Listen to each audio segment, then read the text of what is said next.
Log into 922S5 and Waterfox. Select country. Select state. Select city. Click search. Right-click, click on 30,000 used. Click port forward list. Let's copy one of them and use it. Enter Waterfox.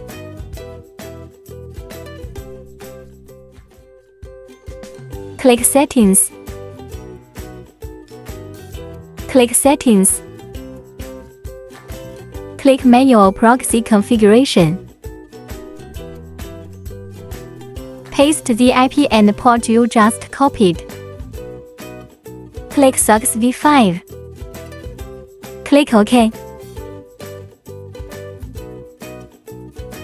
Add application com to check if the IP has changed. IP has changed.